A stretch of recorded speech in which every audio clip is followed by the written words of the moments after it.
Laurent Amis, bonjour. Bonjour. Vous êtes directeur du développement de la formation continue à l'Université de technologie de Troyes et vous venez nous parler aujourd'hui de la réforme de la formation professionnelle. Alors on assiste en ce moment à un changement de logique en matière de formation professionnelle. On va d'un système de mutualisation vers un système de capitalisation. Expliquez-nous.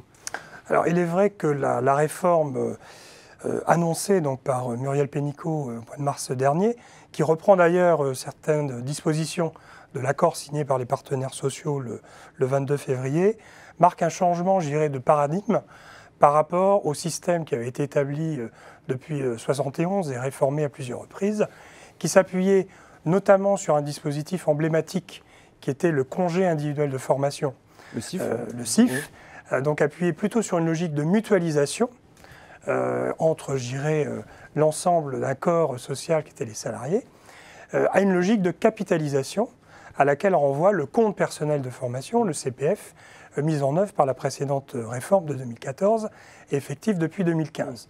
Et c'est là un des changements majeurs, d'ailleurs voulu par le gouvernement contre l'avis des partenaires sociaux, à savoir la monétisation du compte personnel de formation à partir du 1er janvier 2019.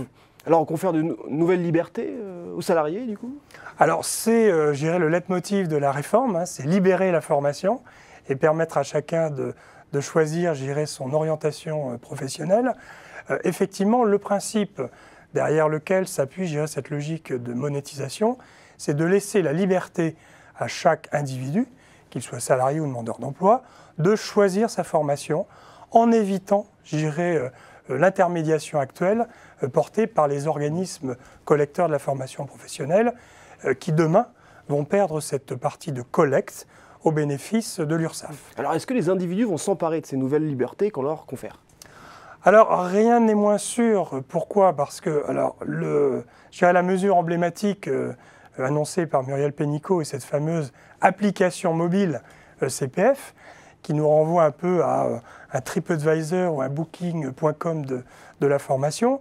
Mais je dirais, vis-à-vis des publics les moins qualifiés, il n'est pas certain que cette appli CPF résiste, je dirais, à ce qu'on appelle la fracture numérique.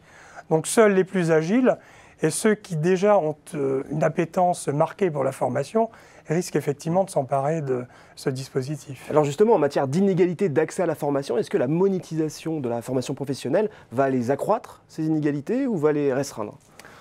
Alors là aussi, il y a beaucoup de questions qui se posent aujourd'hui. Pourquoi ? Parce que le congé individuel de formation, qui permettait à des salariés de s'engager sur des parcours longs, diplômants, de plusieurs dizaines de milliers d'euros parfois, dans une démarche plutôt de reconversion, d'évolution de la trajectoire professionnelle, disparaît avec la réforme.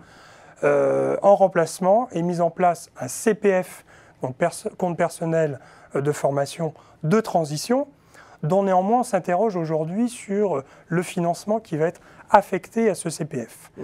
Donc aujourd'hui, autant le CIF permettait, d'évoluer au travers de ce dispositif, autant il n'est pas certain que le CPF de transition permette demain de financer des parcours longs. Et donc seuls ceux qui aujourd'hui appartiennent plutôt à des catégories dites CSP+, pourront éventuellement co-investir à titre personnel pour financer leur parcours de formation. Alors dernière question, Laurent Amis, qu'est-ce qu'on peut espérer de plus en matière de formation professionnelle aujourd'hui ?